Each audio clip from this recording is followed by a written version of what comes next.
All right, Steve, you are good to go. Okay, thank you, Aaron. Welcome, everybody. Before we start the meeting, I would like to read a land acknowledgement. The land on which we meet has been here from time immemorial. People have inhabited southern Ontario for about 10,000 years, and we acknowledge the neutral people, also called the Attawandarun, the Anishinaabe, and the Haudenosaunee. People who have lived here when settlers arrived and who we share this land with. May we together learn to care for and respect each other, our flora and fauna in the land we inhabit together. I will remind the committee and members of the public that this meeting is being recorded and live streamed to the township's YouTube channel.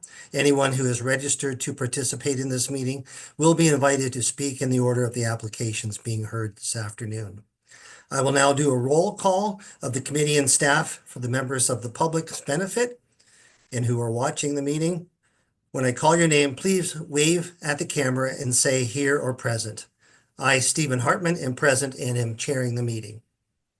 Committee members and staff, Tim Cronin, I'm here.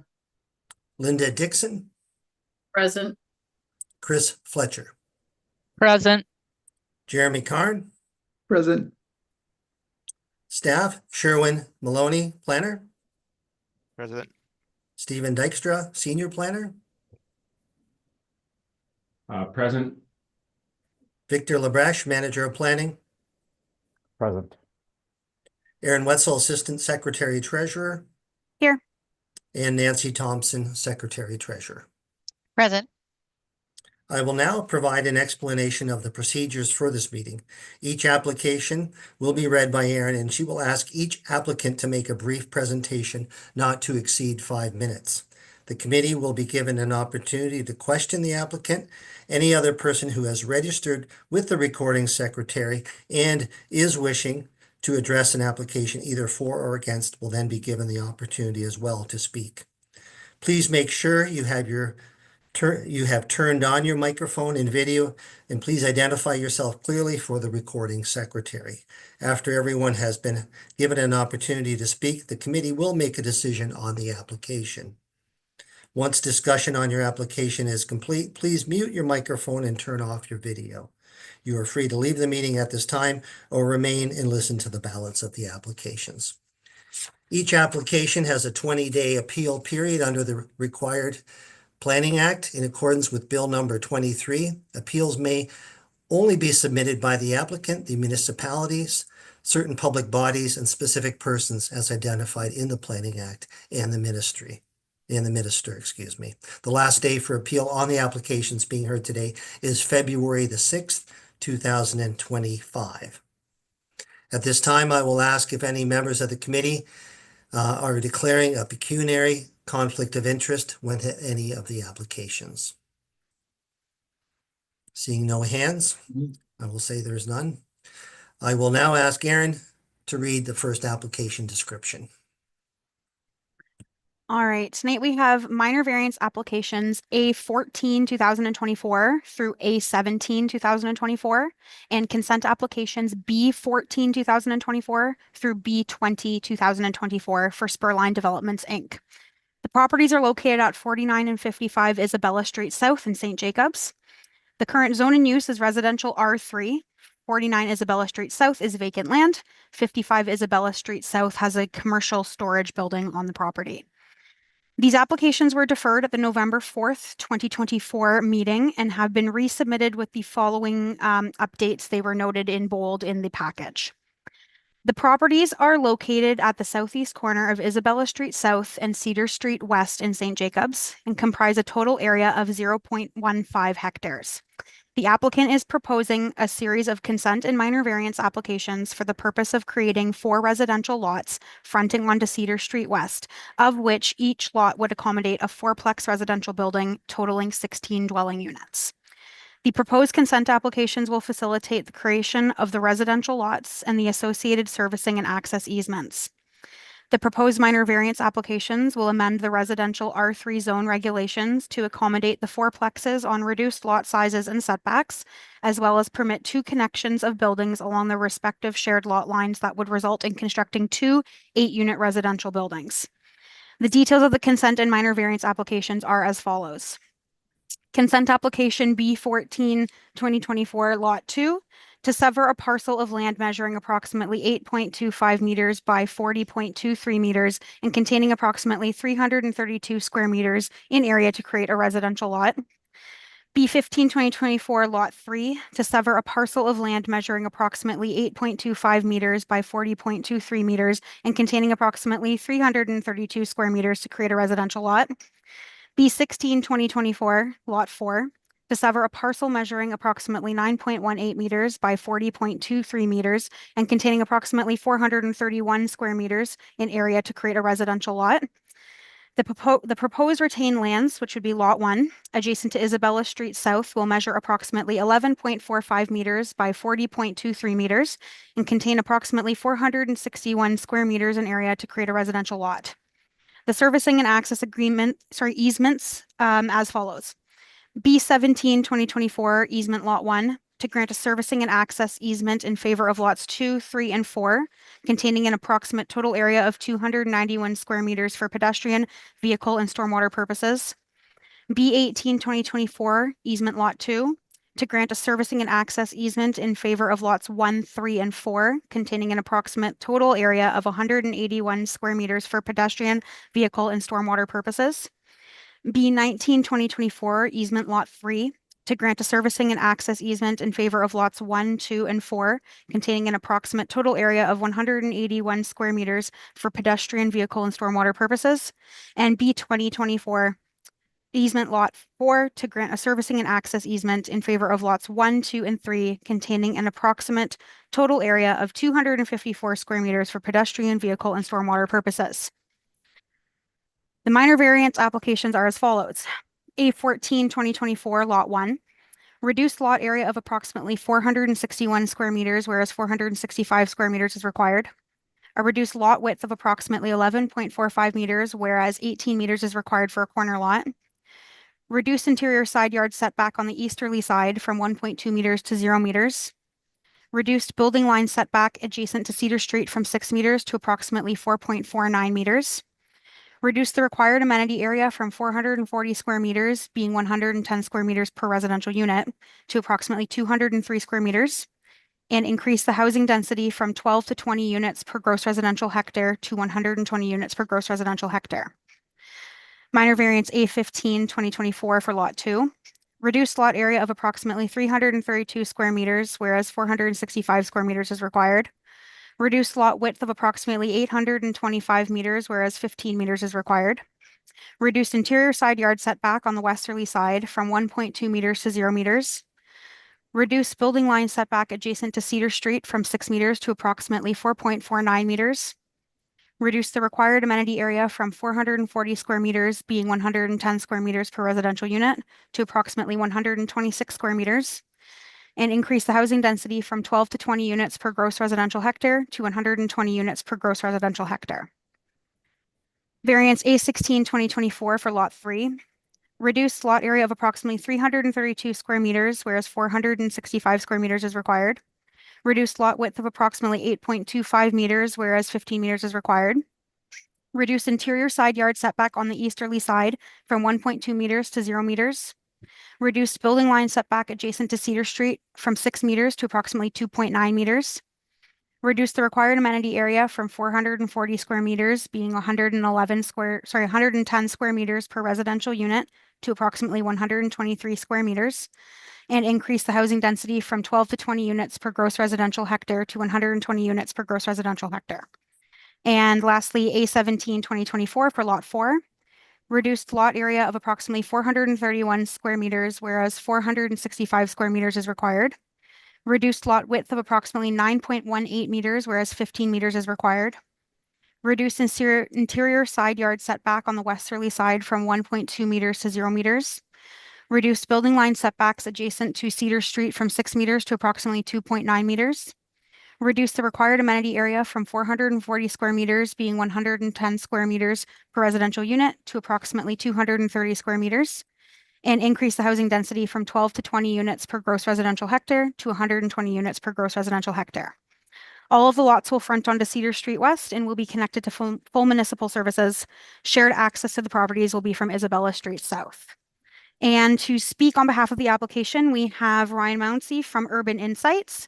Ryan, if you would like to bring up your presentation and begin, the floor is yours.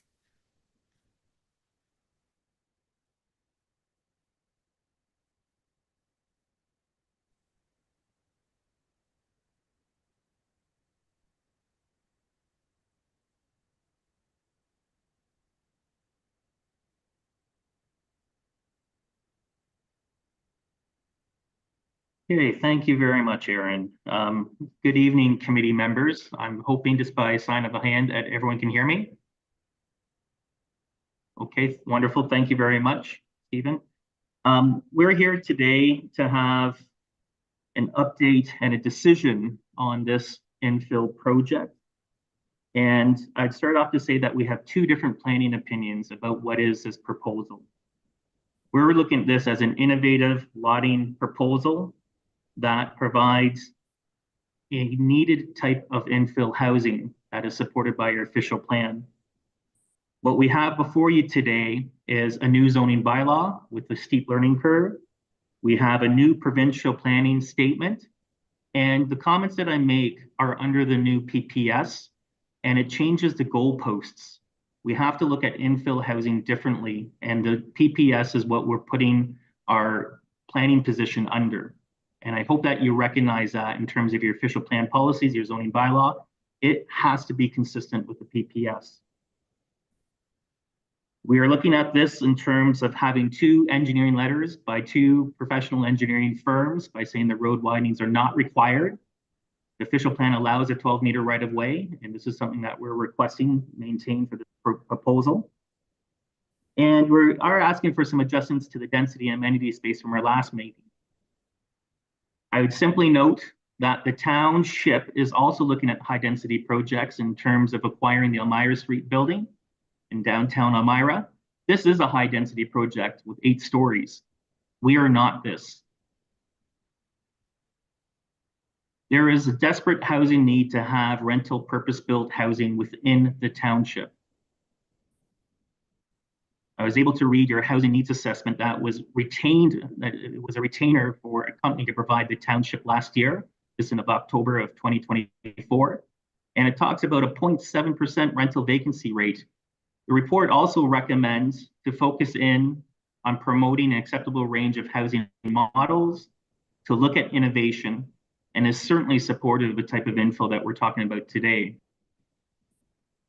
This is an image of the severance plan that we talked about. And I noted already that we're changing the density and the amenity space requirements. In terms of key updates, I talked about the new provincial planning policy statement, talked about the transportation letters, about the projects being consistent with the PPS. We've added more landscaping to the development, and I'll show you very quickly about what that looks like. We've refined the target markets to ensure that the housing needs are being met, and the project complies with the parking requirements. And what we're asking for is just one more lot. This is an example of the unit sizes. They generally range from 427 square feet, 412 square feet, excuse me, to 518 square feet. So these are small units that are being placed in each of the buildings, and it's intended to be for young professionals and retirees who are noted in your housing assessment report. This is an example of the amenity space that has been added into the project. A significant amount of time has been placed to remove a parking space and to shift the backyard landscaping to make sure that there's an amenity space appropriate for this development and the tenants that are living in this project. I talked about the provincial planning statement. St. Jacobs is a transit village, and we are doubling down on the fact that this is a transit supportive development as envisioned by the PPS. The planning justification piece I wish to highlight, and I'm halfway done, is that we're asking for one more lot through this minor variance applications. The image on the top, in terms of lot area, shows what's permitted today under the R3 zoning. You can fit 2 wide lots on the property today as of right. When you look at lot area, you can fit 3 lots on the same property. And you'll notice there's some surplus land area on the side. We're asking to round out that 4th little piece to add the quad on the project by adding an extra lot. And so I don't want to get lost in the numbers, even though it's important. What we are asking for is an additional lot through these variances and consent applications. We believe this is in a PPS framework and supported by our policies. We talked about the 0 lot issue in terms of the common party line. A 4-plex is a 4-plex, and each lot has a 4-plex. It is not an 8-plex, even though it may look like one. It does not meet the definitions for an 8-plex as an apartment building. It is a 4-plex unit. In terms of your own official plan policies, I'd simply highlight that your policies say to concentrate intensification in St. Jacobs. It's to prioritize higher densities where appropriate and make existing use of infrastructure, which we are, and to encourage innovative lot configurations. That's what we're doing. This is in your official plan. In terms of density, we still maintain that this is a medium density proposal and will get you about 53 units per acre. This is not a high density project. In terms of lot area, Cedar Street will never be an 18-meter right-of-way or 20-meter right-of-way. It will always function as a 12-meter right-of-way, and we have support letters provided with this application. We do not believe that the road widening requirements are justified. This is the letter by Paradigm Transportation. They reviewed the density and the trip generation. At peak time, this development will generate 9 vehicles during the PM peak hour. This will not place a burden on any of the local streets at all.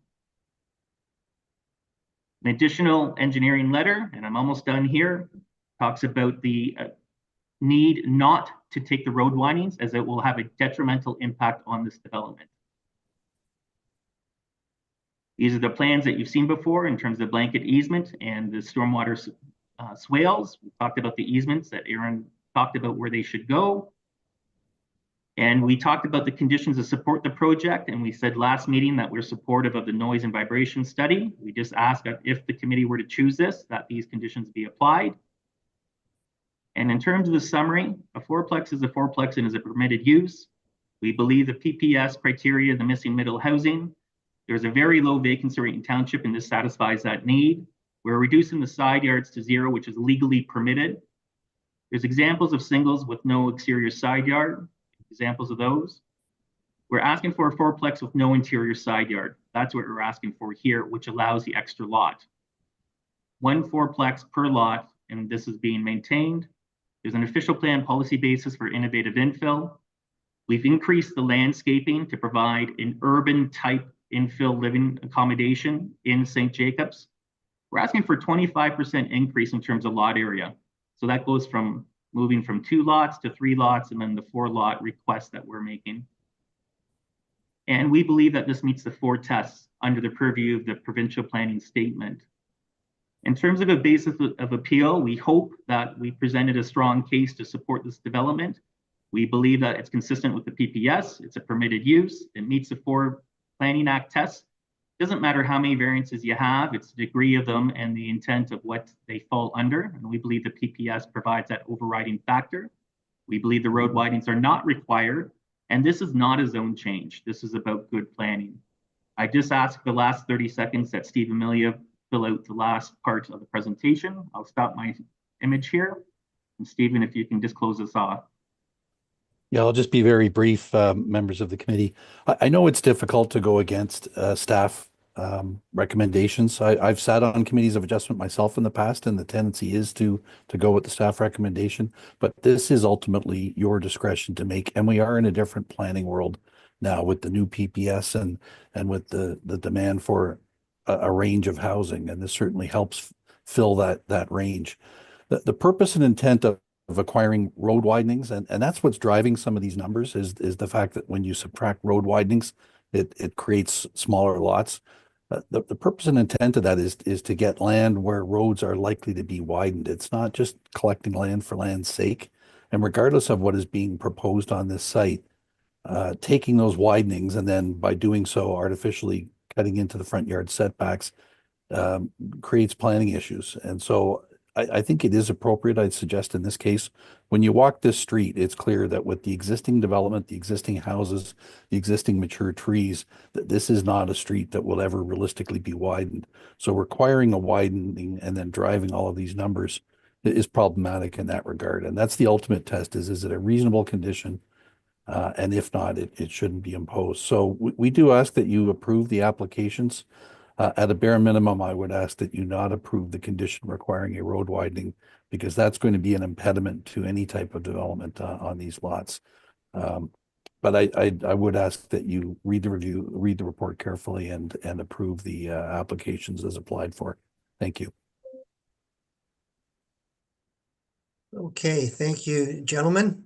At this time, staff, who would like to speak on behalf of the township staff to give an overview of the application? Hello, yeah, Steve Dykstra here. I've been working closely with Sherwin and Victor on reviewing this application. And yeah, we have some comments on this, obviously. I'm assuming you guys have read the report. And you can see from the updated proposal, they really have not done too much with it. Which is their prerogative. They did remove one parking space and they converted that into snow storage area and into some amenity area. And as noted, they didn't update their plan to address the concerns of staff regarding the road widenings. So that remains. Just to sort of like, Erin had a number of, she ran through all the numbers pretty quickly, and sometimes it can get a little bit daunting with all of that. I mean, she does a great job, but it's a little bit overwhelming. So just to sort of recap what it is, so there's a reduction of lot area, there's a reduction of lot widths, there's reduction of side yards, there's reduction of front yard, there's an increase to the density, and there's a reduction to the amenity area. So there's a substantial amount of reductions and variances that are being requested. Erin, is it possible for you to go to the some of the slides for us? Yeah, I think Nancy's actually got that Okay. up. Or yeah, there you go. Excellent. Could you go to the second slide, please? This one references the Elmira Home Hardware, and yes, staff are looking forward to some intensifications. But as this one will require a zoning bylaw amendment, potentially an official plan amendment, and require a site plan application as well too, which we would be hopefully working with the applicant on. Now, for this application that's in front of you tonight is for a minor variance, which would essentially do the exact, I think that they're hoping to do pretty much the same thing, but going through it through a minor variance application process versus the required zoning bylaw amendment application and site plan application, which we feel would probably be much more appropriate for this. Also, please note that providing intensification is not a criteria by how we determine whether a minor variance application is appropriate or not, nor is affordability or other criteria that are identified within the PPS. We do look at the 4 tests as to whether an application is appropriate or not. Could you go to slide 4, please? So it says reduction in density. There, I think what he's trying to state perhaps is that it's a reduction in density from the previous one. They are still having an increase in density for the overall site. Slide 5, sort of a similar situation, providing more landscaping. Well, they're providing more landscaping than the previous one, but still there's a significantly less landscaping than would be required. Slide 6. again, he speaks to the PPS, and it does speak to intensification and affordability and creating complete communities. These are guiding principles, and not necessarily by which you should be analyzing a minor variance. The minor variance has again the 4 tests, by which we're supposed to address, analyze, and determine whether it is minor in nature. And now the applicant also did identify the reductions on the street right-of-ways. Initially, our engineering group had looked at this, and we were looking to have right-of-ways that would require a 4-meter and a 1-meter dedications. After further review, our engineering group determined that would be a little bit too much, because they reviewed it and put it in context. And in fact, they reduced it from 4 and 1 meter down to 3 meters and 0 meters. And we felt like that was appropriate for that area. And it should also be noted that is within our official plan. That is not something where it's really up for necessarily discussion. And within the new official plan that's potentially rolling out, it will be 20 meters and 20 meters, and there will be no room really for having reductions. Those are what it would be. And so we're actually in a situation right now where it can be reduced to 3 meters and 0 meters.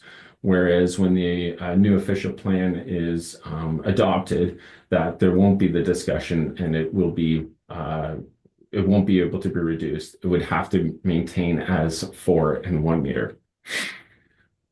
If we could go back to slide 7, perhaps. The applicant keeps referring to these as being 4-plexes. When you take 2 4-plexes and you attach them together, they become an 8-plex.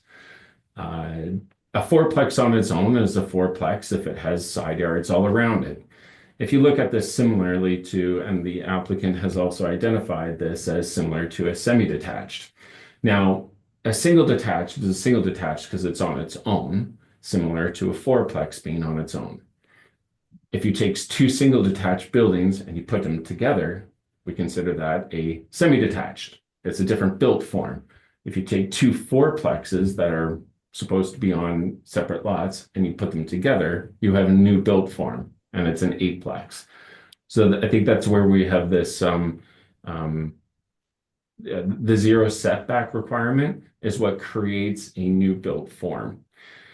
So to address the 0 meter setback, yes, in certain circumstances, a 0 meter setback can be appropriate. Not saying in this situation, I'm saying in there are certain circumstances and certain instances where 0 meters can be appropriate. It's not always appropriate, just as that's up for the committee to determine.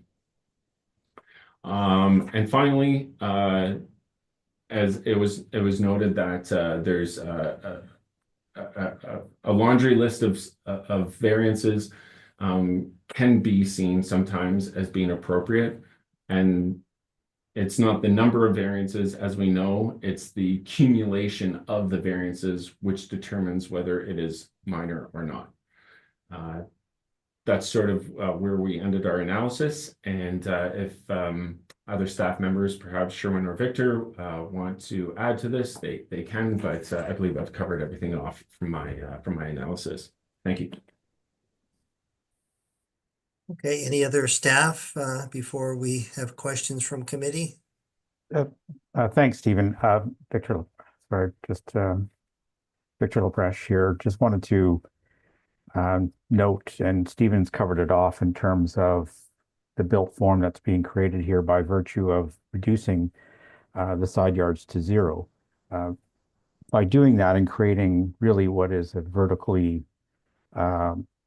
common wall to the buildings, ends up meeting our definition of stacked townhouses.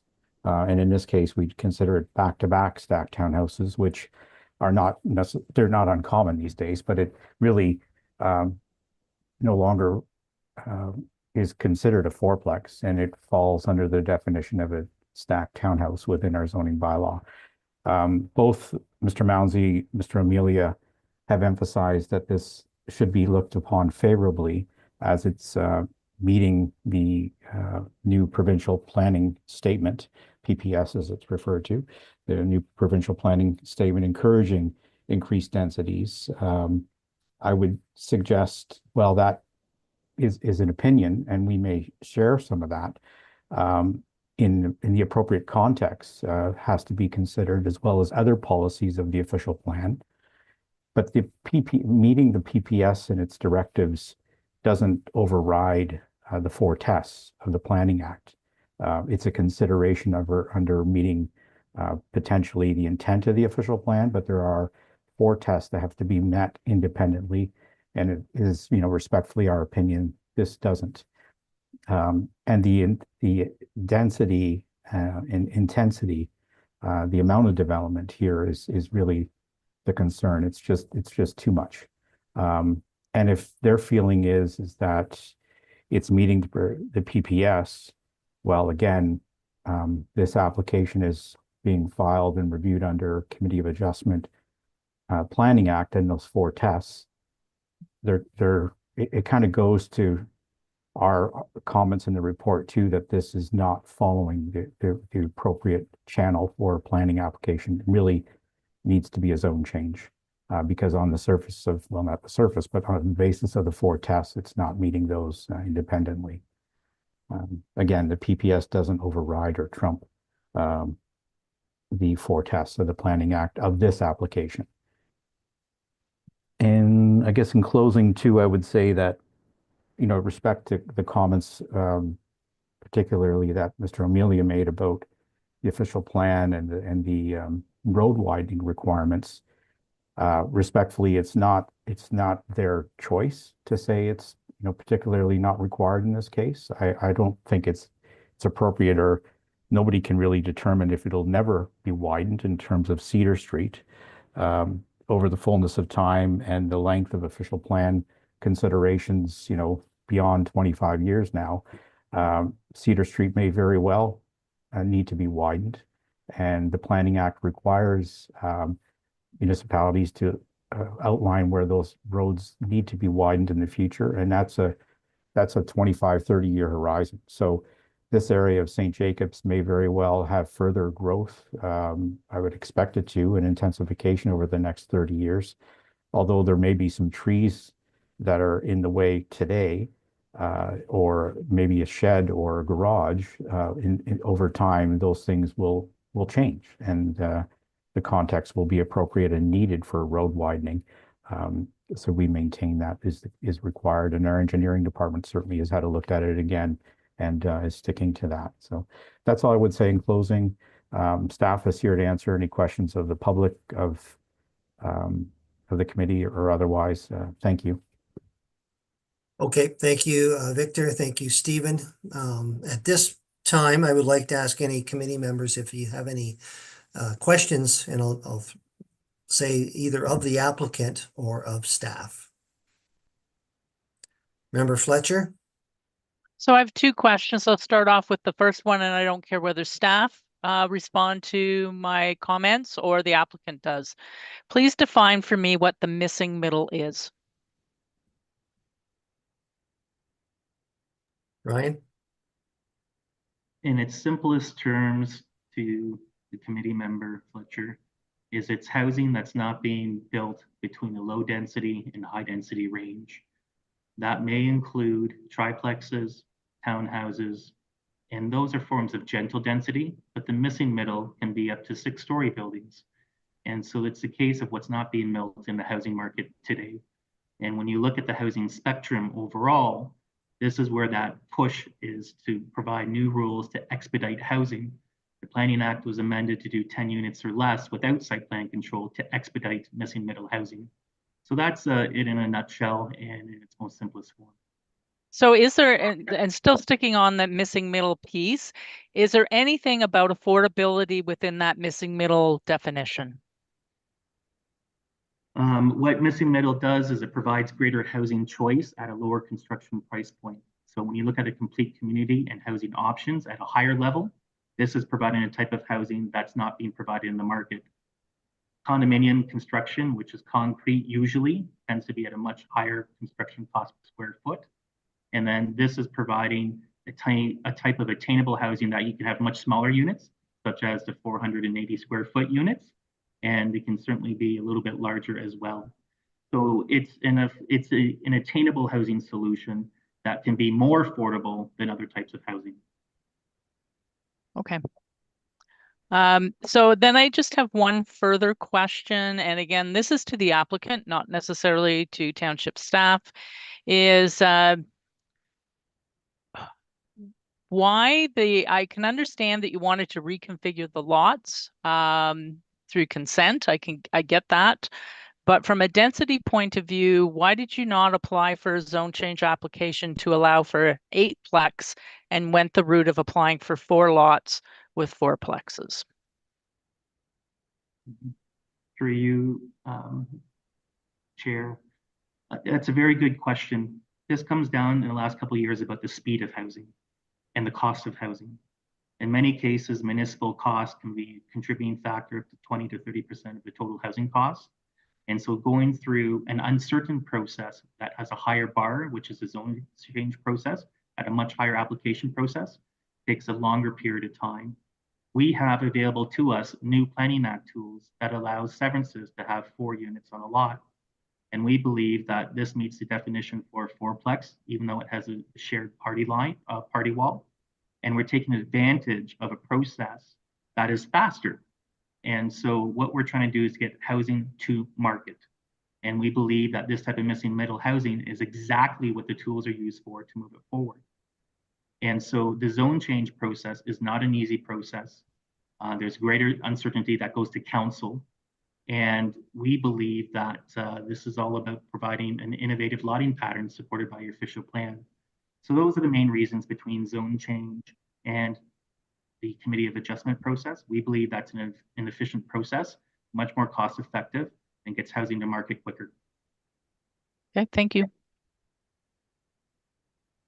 Okay, any other questions from committee members?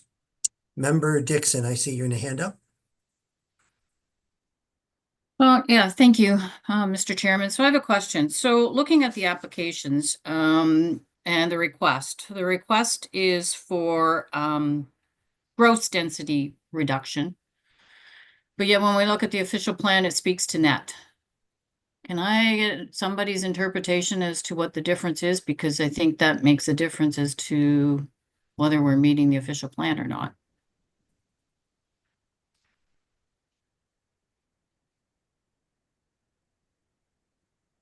Anybody, Ryan, you have your hand up, okay? Either applicant or staff. Go ahead, Ryan.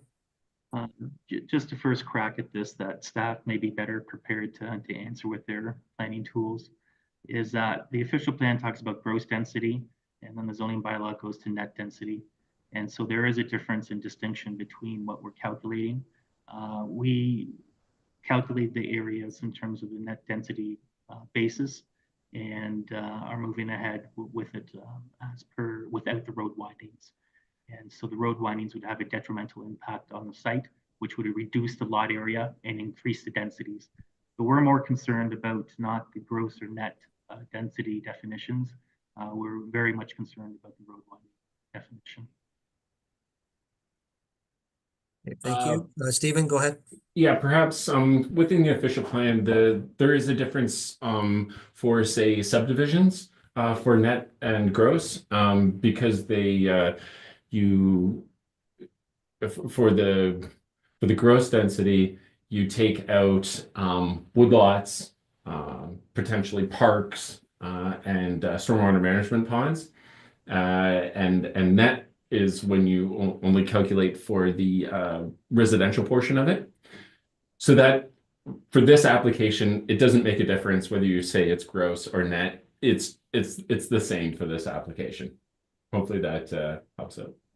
That helps. Thank you. Okay, thank you. Any other questions from committee members? Member Cronin? You're muted. Yeah, I got that. Sorry about that. Just a little of a side question. I'm looking at the slides of the packs that we sent out here, and I did note on for aesthetics. I'm assuming maybe you can tell me that this is the a view of an artist rendition of what it may look like from Cedar Street. That's just a yes/no question. Is that what I'm looking at? Right. Yes. Okay. I noticed you're showing balconies on these units. Again, it boils down to distance from the road.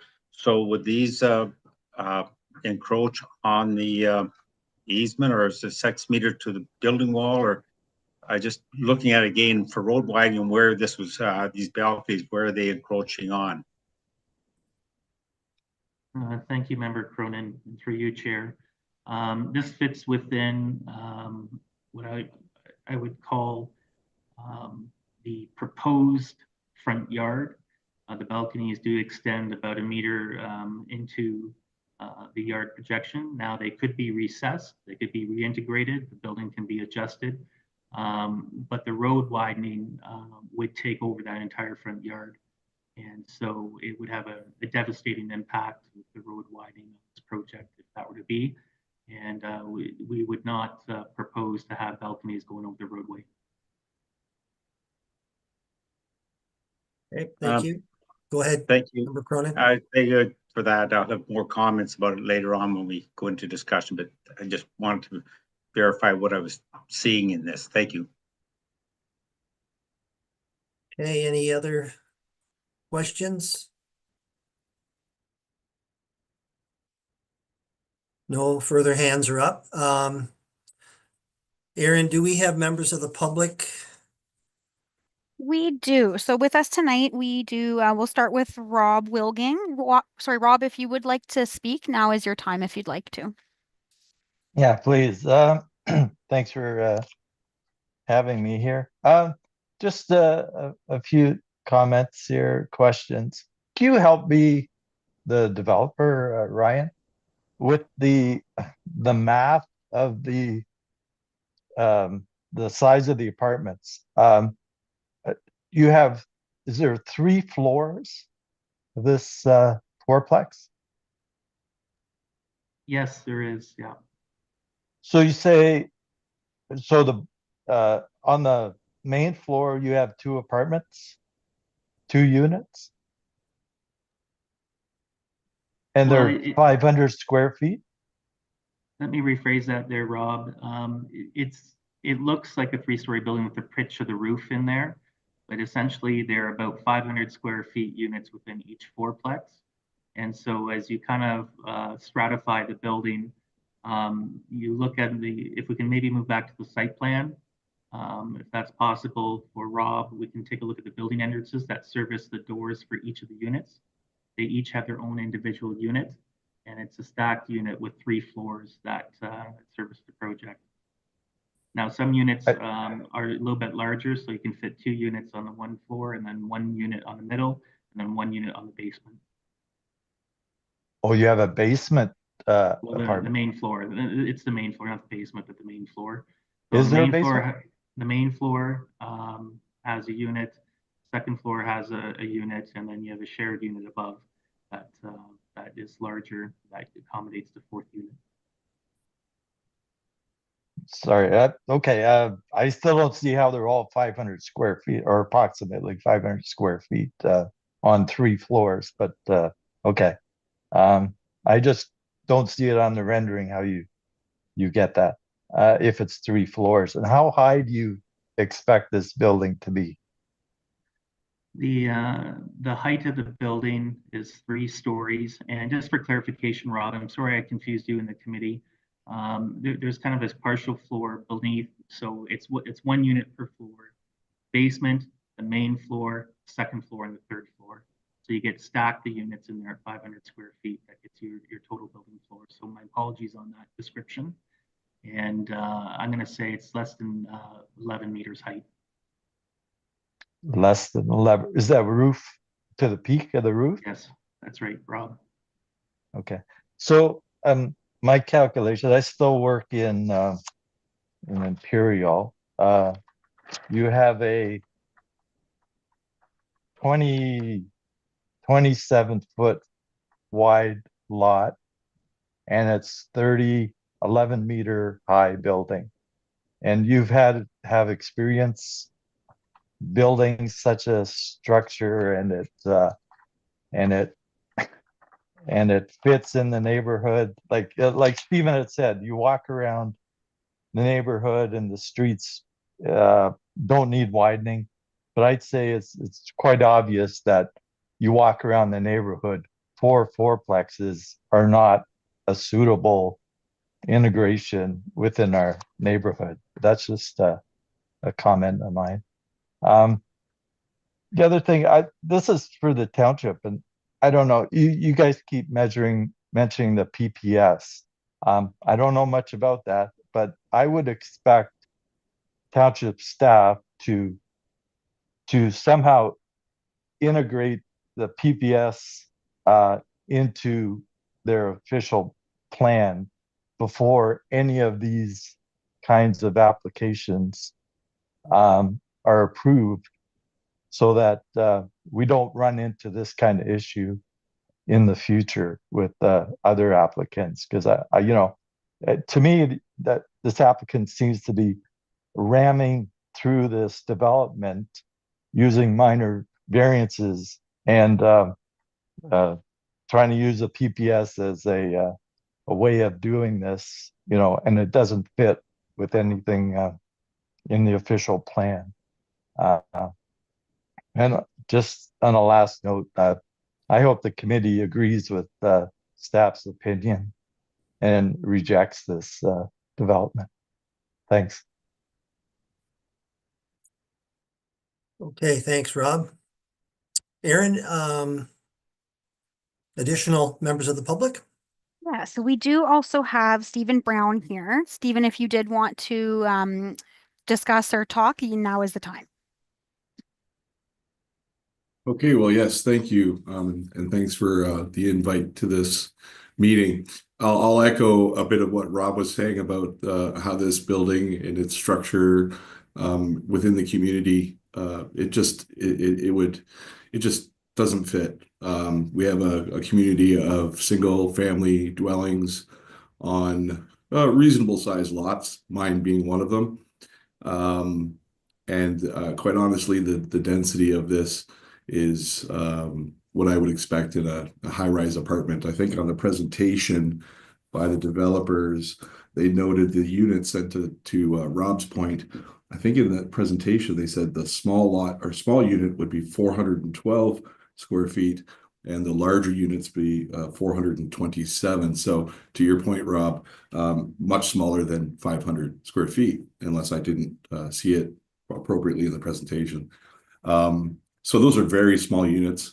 My brother-in-law used to live in Manhattan, New York City, and he had a studio apartment that was bigger than that. So that's very small. I'd just also like to comment concerns about safety. Road widening I hadn't thought of, but certainly there's a lot of activity at that corner with the public school being right adjacent to that property. There are school buses coming in and out of that building twice a day. There are children playing. There are even on the weekends, they go to use the facilities of the school, the fields and whatnot. So there's quite a bit of activity around that, and to have, I've seen the school buses turn up Cedar Street to go into the parking lot, and they have a very difficult time as it is, with a building standing 11 meters tall and being so close to the roadway. The line of sight for turning at that corner would be greatly reduced, and in my opinion, a hazard. I guess that being said, being 3 stories tall, and I didn't see the balconies actually on the rendering that I got in the mail. The balconies weren't on that rendering. But having said that, for the adjacent neighbors, you know, 3 stories with our backyards are going to become prime viewing area for, you know, these folks that are living in these small apartments. And I think that's an invasion of privacy. I know that's not always a consideration, and if you're in public, but I consider my backyard a bit of a vestige for me and my family, and I think that's an intrusion on it. So, yeah, I think that was what I included in my email comments. But that's a lot of people stacked into a very small space. That's all I have. Okay, thank you, Mr. Brown. Any additional members of the public, Aaron? No, that's everybody. Okay. I guess then back to committee. Any further questions to staff or the applicant? And if not, how would you like to handle this application this afternoon? Member Dixon, I see your hand. Not commenting on a decision yet. I just want to make a comment because there's been a lot of back and forth between the need for a minor variance versus a zone change. While I do appreciate the fact that this is innovative and it's intensification, which is, I think, what we're moving more and more towards. And I think I've made those comments before. I am concerned that the level of intensification at this particular location in St. Jacobs, given the area, given what St. Jacobs, typically the housing you see, I would, you know, if it was maybe more of maybe even a duplex and some townhouses, while it's still intensification, it may fit in better with the existing development. And having said that, I think in that respect, I think council is at a position in a better position to make those longer term decisions, particularly when the example was brought up of the Home Hardware in Elmira here, is that they're looking at that, they're making some decisions. They've got all of Woolwich to consider. I feel that, in this particular application, a zone change would have been the more prudent way to go. While I appreciate minor variances are quicker, less money, we're trying to expedite. I don't buy in to all of that. I sit on other committees and I've seen situations arise when we're trying to push things through that may not be in the best interest of the environment or the landscape or the people. So at this particular juncture, and looking at the number of reductions that are being requested, over 4 times is really what it is. So it's 6 reductions, 2, 4, 6. 4 times. So in my view, that's pretty significant as well too. And I'm not sure I can support these applications based on that. So I just wanted to put that forward.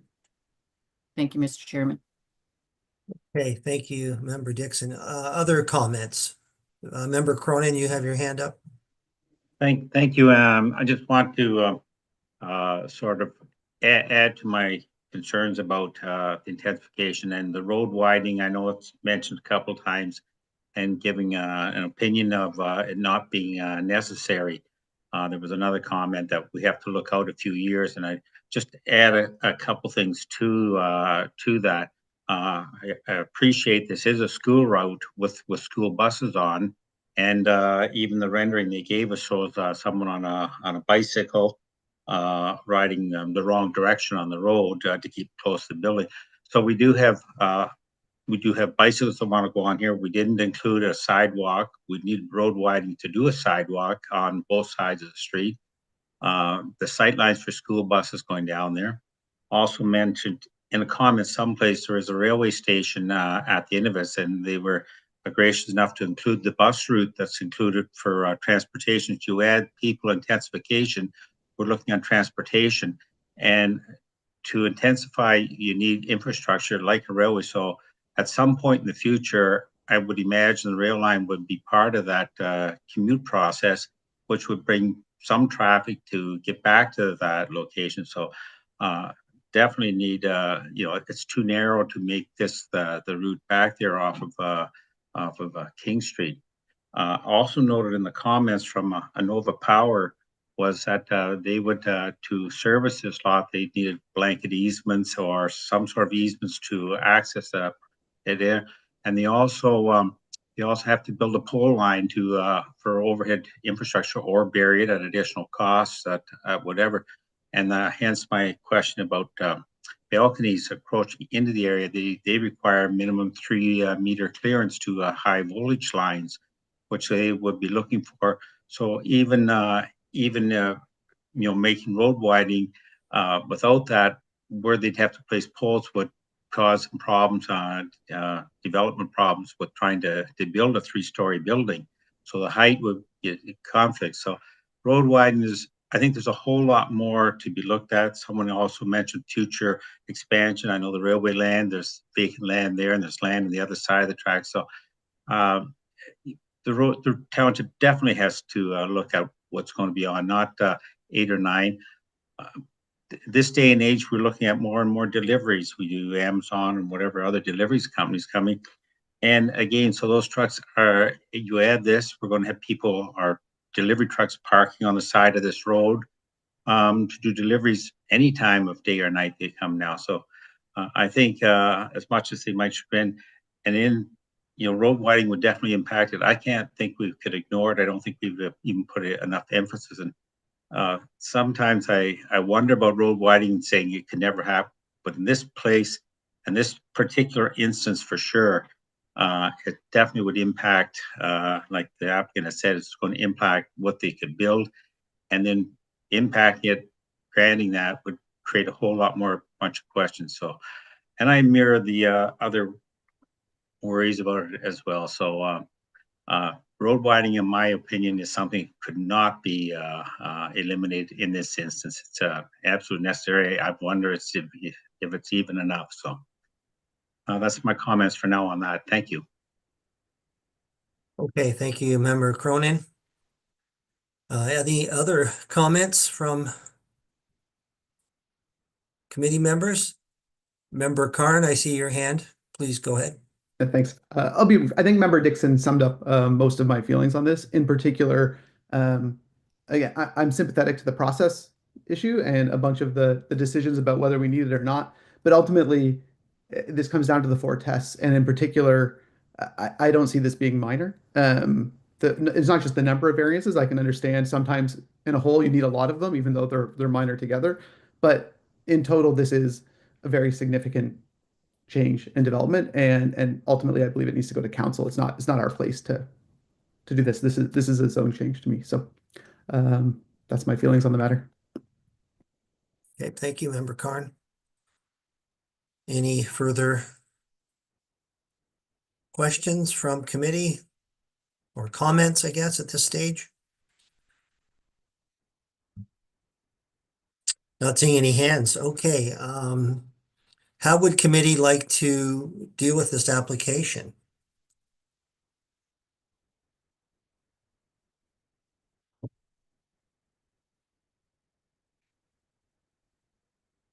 I don't see any hands.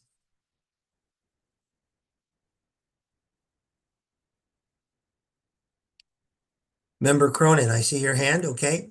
Well, please not go to ahead. deal with it, just for housekeeping part of it. I think there's about 11 different parts of this.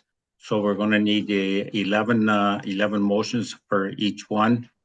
And if we do create a motion, the question is sort of procedurally, do we have to read the entire paperwork here, or can we refer to it as submitted to sort of clarify where we're going with if we do make some motions? Sure. Aaron or Nancy, could you answer that procedural question? Yeah, Nancy, you might need to weigh in, but I do think we discussed that we may be able to put them together.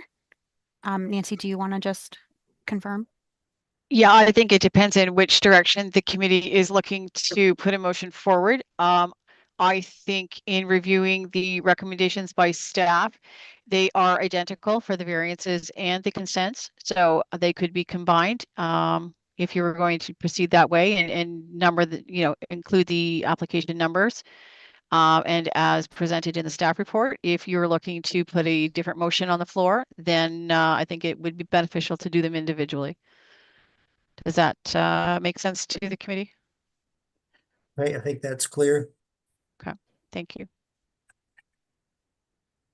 Member Cronin, were you about to make a motion? Or I see another hand. Go ahead, Member Cronin first. And then I see Member Dixon's hand is up as well.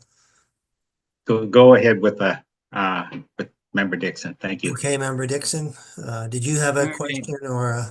No, I will prepared to tackle these motions. Okay, you'll take a Chairman. stab at it, so to speak. Okay. And staff, if I'm not covering enough, please let me know.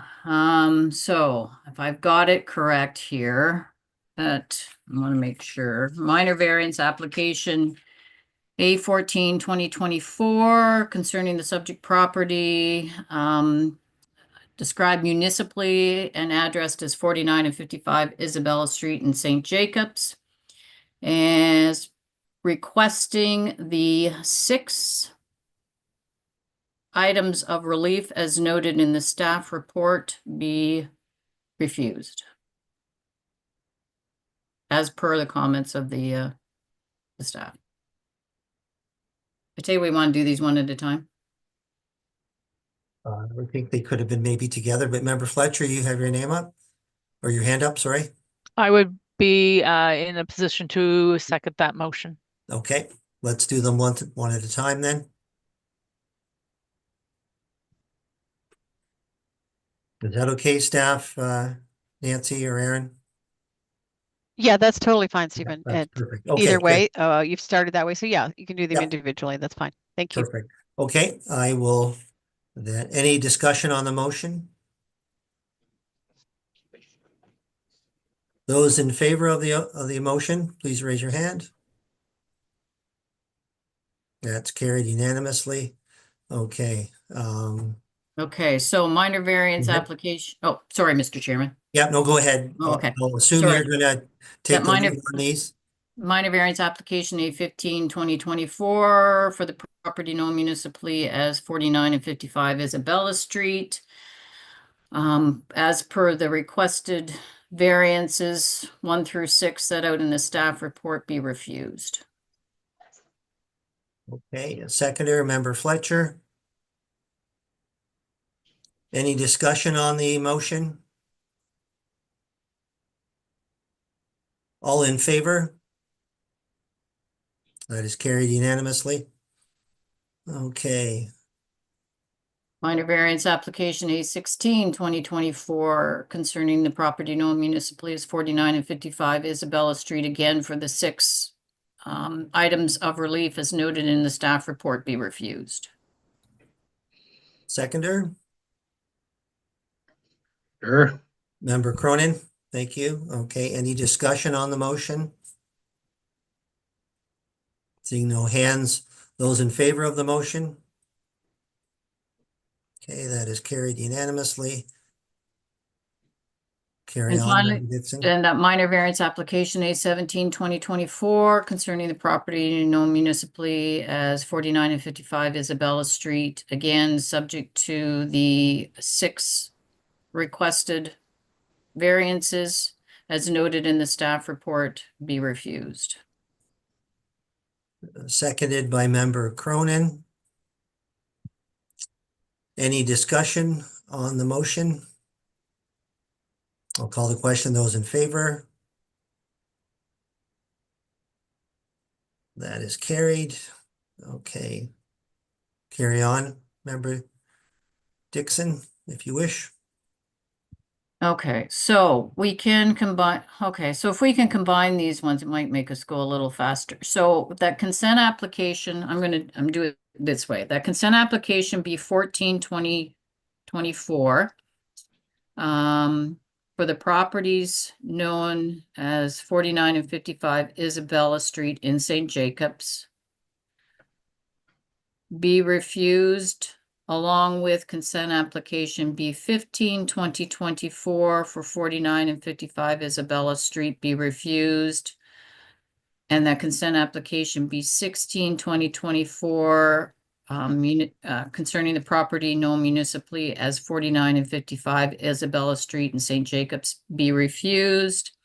And that consent application B17, 2024 concerning the property known municipally as 49 and 55 Isabella Street in St. Jacobs. Hold on. Wait. Okay, I'm going to stop here for a second. All right. I'm going to amend my motion. B14, B15, B16, consent applications for the property of 49 and 55 Isabella Street be refused. And then we'll stop there because I'm noting the other ones have easement access and I don't want to confuse things. Okay. Is there a seconder for Member Karn? Seconded for that motion. Any question or discussion on the motion? Those in favor? Show of hands. Okay, that is carried.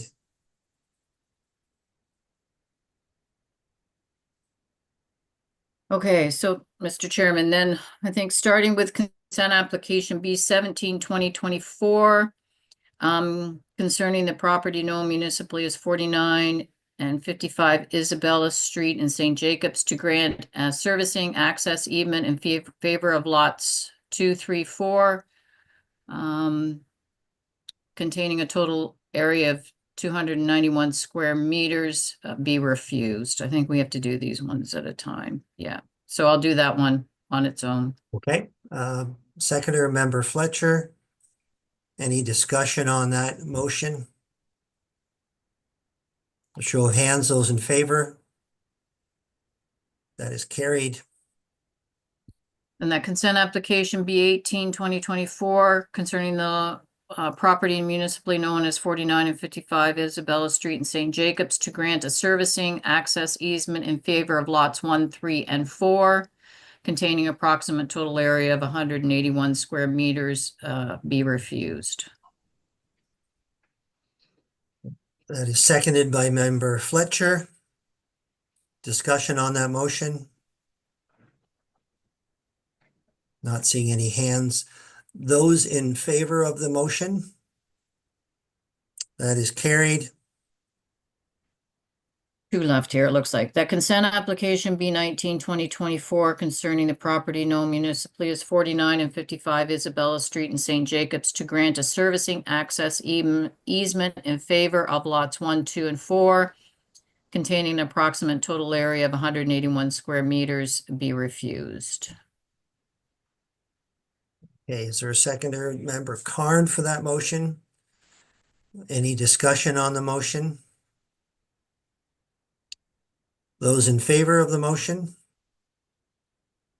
That is carried unanimously. I think this is the last one, Mr. Chairman. Consent application B 2024 concerning the property known municipally as 49 and 55 Isabella Street in St. Jacobs to grant a servicing access easement in favor of lots 1, 2, and 3, containing an approximate total area of 254 square meters be refused. Okay, a seconder for that, Member Fletcher. Any discussion on that motion? Show of hands, those in favor. Okay, that is carried. Okay, I think that's the last one, Member Dixon. Nancy or Aaron, can you just confirm that we've completed dealing with all the applications? I was writing down and I do believe that they were all noted.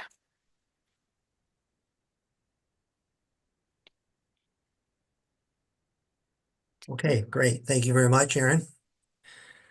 So I do want to take the time to thank everybody for attending tonight. That is our only application on the agenda this evening. I do want to remind the applicant that the last day of appeal expires on February 6, 2025. And thank you for participating in the meeting. And please remember to mute your microphone and turn off your video. Thank you, Mr. Chairman and members of committee. Yeah, you're welcome. Good luck. You.